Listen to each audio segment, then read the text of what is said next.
Today we're infecting every cave from Alex's cave with the Desertification mod, starting with the Primordial Cave. But this is not just a normal Primordial Cave. We are in a single biome world Primordial Cave because the desert doesn't behave the same above ground than underground. So to have a full extent on how it's going to affect the world, we need to do it both up and down. Also, by the way, I am working on a full showcase of the Desertification mod, but it's going to take some time because there's a lot of small hidden mechanics that I need to learn before showing it to you, and I want to make sure to give you the exact information and not some bad info. There is no Discord, there is no wiki, so I need to read the mod page and guess on my own. Unless the mod dev just decides to contact me and maybe help me. Please, I need help.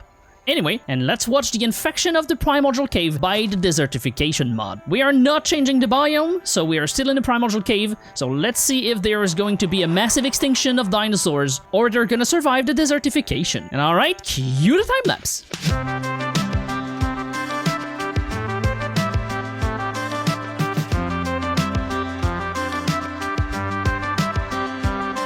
Alright, so the cave is fully desertified, at least in a wide area. Most of the dinosaurs are still alive because I don't think mobs can spawn here. Like, there's no vegetation, there's no enchanted flower, supercharged flower, there's no mobs, no wind gust. It's all calm and deserty. That's all that area is here. And it did not propagate to outside, so...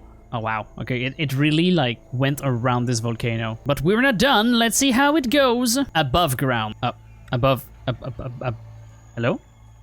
Minecraft? There we go. Okay, so there's this relatively flat area. Let's see how it infects the outside, if it's going to dry out the rivers, because there's no river biome, and if the mobs or everything can spawn here. Let's put a bunch here, put the tick speed back to 30, and watch it grow. Oh yeah, it's gonna be a time-lapse video. Let's go.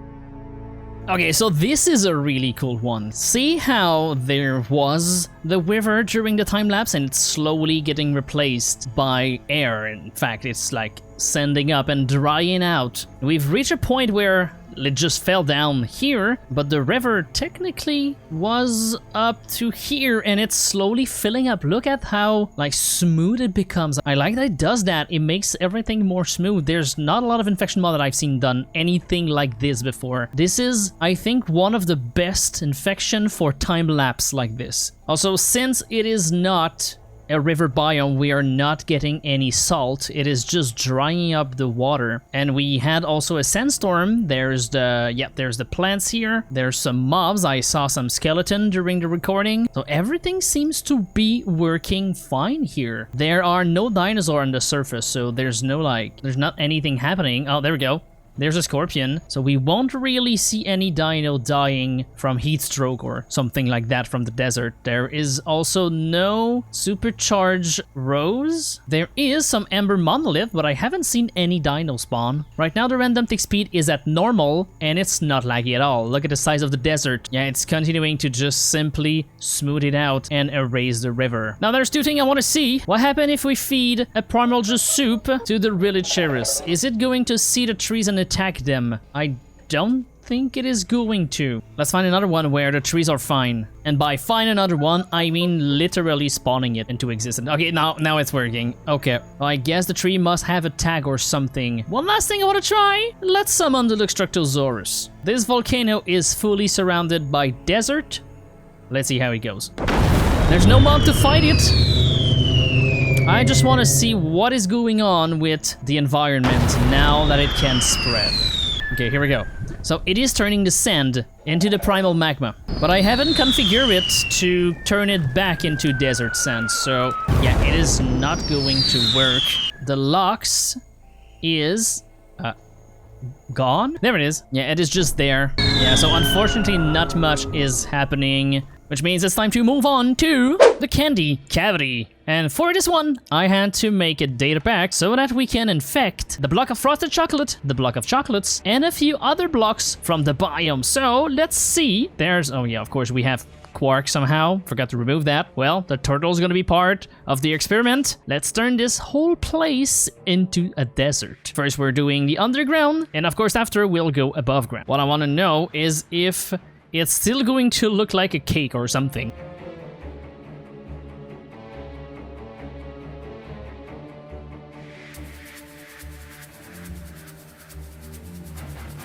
Alright, it's all desert now, and I felt like the replay was racing against the sand. But as you can see, it really just feels like it's a sandy cake. Or if you squint a little, it's a vanilla cake. I made it so that you cannot infect the layers, so it makes it even more cool, but the problem is that sandstone, right here, cracked sandstone or just normal sandstone, cannot spread by itself. So the sandstone here will not spread inside like the roads here, so if you put a sand here, it is going to infect all the four sides of the sand, but not everything, which means that most of the blocks are not infected, that are not the ground itself, but it still looks pretty darn good. Next thing I want to see, what happened if we call in the gum worm? This thing normally swims in cake. How does it go in sand? This is legit reference to the worm.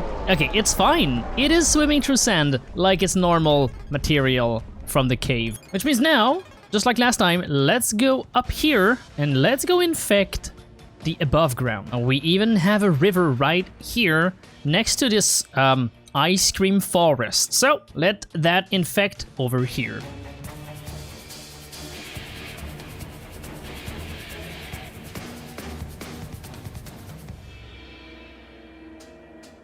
Alright, the whole area here is now desertified. The river's gone. It is also entered here through a hole into the cave of the candy cavity. There's also, yeah, I think the river spilled because it converted a bunch of the ceiling. And you might be wondering, why on earth have I skipped all the other cave to go straight to the candy cavity? And there's a good reason for that. And I'll show you the problem right now. And I'm gonna show you what is going on in here. And as you can see, it's only galena. So just like you saw earlier with the rock candy, if you put a sand next to a galena, it's going to turn it into sandstone if I do it with the data pack. So in order to have a full infection, oh wow, that's a nice mountain behind me, you need to turn everything into sand. But the problem with turning into sand is that it's not only an infection of your world, it's a complete and total annihilation of your world, because the sand, well, it has gravity and there's caves, which means when it falls, it is tearing a hole in your world down to bedrock. So it's not just an infection anymore, it's a total destruction. The only thing left is going to be a giant crater in place of your world. Okay, there is something completely different in this world that I forgot to do, but it makes it more interesting. I forgot to add the energized galena to the list of thing infectable. Look at that, it makes a wall of energized galena that is kind of protecting the world from collapsing. Well, except the underground. You lose what exists as a cave, just like I said, and all you have left, yeah, it's a pile of sand. You lose what it is to, like, be a cave, and it's just completely collapsed on itself.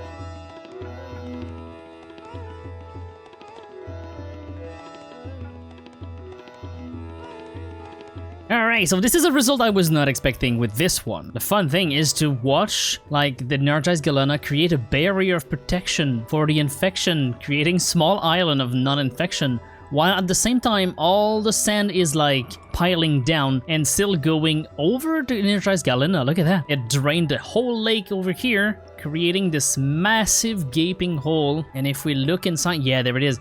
That was a cave. It is just a crater now. This is what I'm talking about. I'm gonna have to do something for the next caves. And the interesting part is that these weathered sandstone only spawns on granite. And for some reason, there was a super vein of copper. So it comes with granite, which means, look at that, there's a bunch of it scattered around here, this giant node of granite. This is like a great way to find these giant vein in these world. Not that you will probably use this in the same time in a single biome world, but good to know. Anyway, let's move on to a more complicated things to do. inside the Forlorn's Hollow, because this one contains massive cave compared to the magnetic caves, and they will just crumble and form an even bigger crater. Like, this is the only thing that is left of this giant cave is the bridge. All right, and this is what it looks like if we remove all the sand from what it collapsed. It is literally a crater to bedrock. Oh, we can also see very clearly the massive veins. But I think I have a solution to make things more interesting and still keep it like the cave vibe. So if we go around this height right over here and we do remove above 200. Now it's gonna simply lag my PC, but if I wait out long enough. Okay, that is 40 million blocks. I'm gonna be here for a while. All right, so I thought it was still loading, but it turns out that you cannot do that many blocks, so I just tried 20 and it opens up. So let's go for 100 instead. Okay, 100 is working. We just need to work our way here now. Oh, look at that. It looks so weird once opened, but let's make it bigger. All right, okay, I think that's a big enough space for our experiment. Let's turn this whole bottom of the cave into a giant desert. Let's start right here in the middle. That's pretty much almost the middle, and let's go.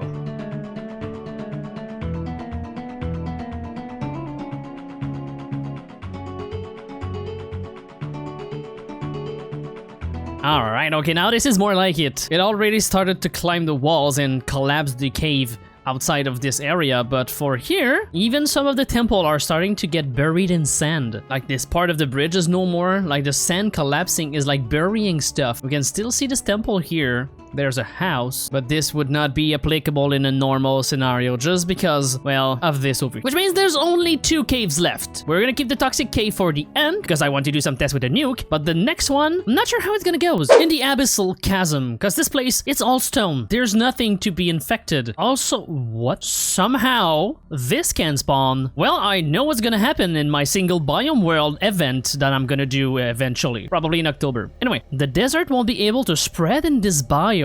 That's interesting. Hold on, I gotta change the config. Alright, it took a while to figure it out, but I think we got it. Yes, there's no more text, and we can infect, well, the stone. It's not gonna infect a lot. There's still some patch of dirt here and there, so we could technically just slowly infect all the dirt path, but that's not going to do anything. So if we want to fully infect it, what we have to do is go down here and actually convert the muck. There we go. Now it's working. The stuff will be ignored though, that's gonna be interesting. But the Abyss Marine should go all the way to the top. Well, almost. There's some deep slate in the way, so it will never reach the top. So we're gonna let it infect and see how this weird biome will react to the water. Because it's turning the water into sand. How is it going to dry out all of this? Is it even possible, in fact? I don't know. Let's find out.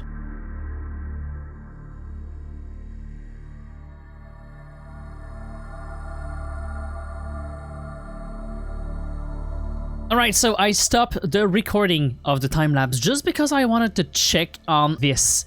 This is so freaking cool. Look at how it worked to, like, delete the water. It's really methodical. And all that's left are these, like, cone of water that are slowly getting dried up. Seeing it on a massive scale like this is so much more cool than just see it on a river. It just looks like moving slowly towards, like, the rest of the water. But this is something else. I was not expecting that. Also, since this is an ocean biome, a lot of salt block are forming, but no salt ponds, only salt blocks. Maybe because it's not a river, but an ocean. But anyway, they are even drying out the sunken city. And let's go see down there what we have. Okay, lots of undried water block. In fact, is this just water spilling? Yeah, it's waterlogged slab. Oh, this is so weird. Look at the wall of sand. That's all water behind this, right? Has to be.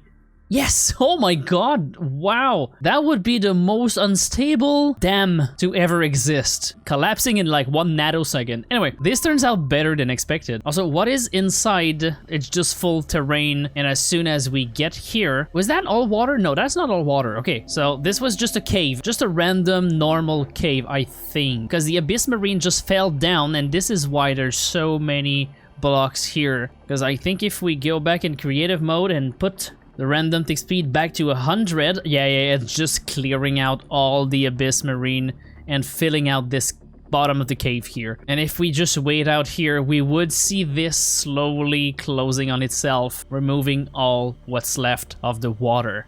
Alright, enough fascination over the drying of this biome, it's time to go look at the toxic cave. And for this cave, I'm not sure exactly how I'm going to do this, but I think I'll try to just remove the top like I did in the Fordon Hollow, but at the height of the biggest acid pool that I can find. So right here, let's do a remove above and see how it looks like. Alright, so this is more flat than I expected. A lot more flat than I expected. Also, way more water. I'm in the middle of an ocean. Whoops.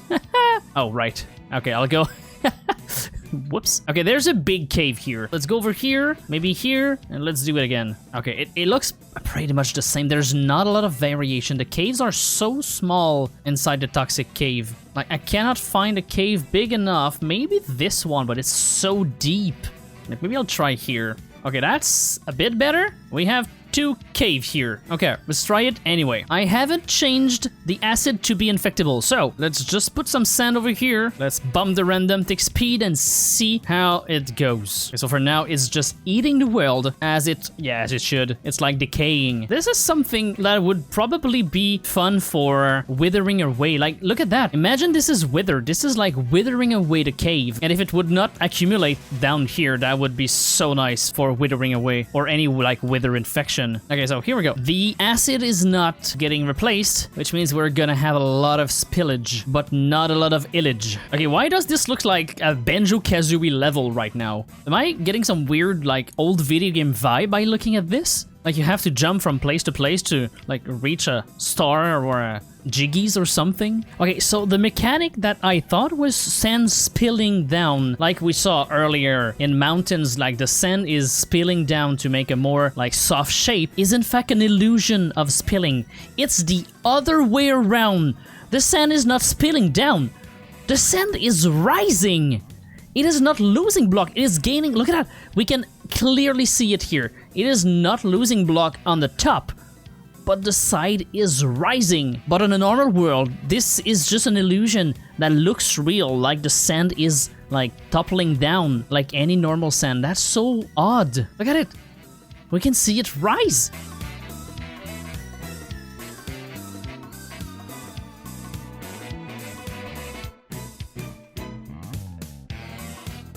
Alright, so this place looks so much different that when we left, look at the number of sand that appeared here because of the like reverse spilling mechanic. Not sure how to call it. Like it filled here, it filled all of this squared, and it's even worse on this side. Half the hole is filled up with sand. The only thing preventing the sand is the acid. Like, it's even continuing to go up as we speak right now. But I know why you're still here. We have to detonate the nuke. And if you enjoyed, make sure you subscribe. I know this video is time-lapse heavy, but let me know in the comments if you like it like this, but if you'd like less time-lapse with a shorter video. But anyway, let's try at the top here. What's going to happen if we put a nuke? Let's put the random tick speed back to 3, or my game will probably just explode.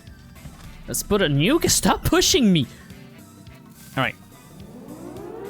Oh, of course, yeah, there's Siren here. We are in the toxic biome. Oh my god, the sand. Let's see what it does. Will it be... I think it's gonna just fill back up. Okay, here's the explosion. Okay, it didn't do as much damage as I expected. This crater is a lot smaller than I was expecting.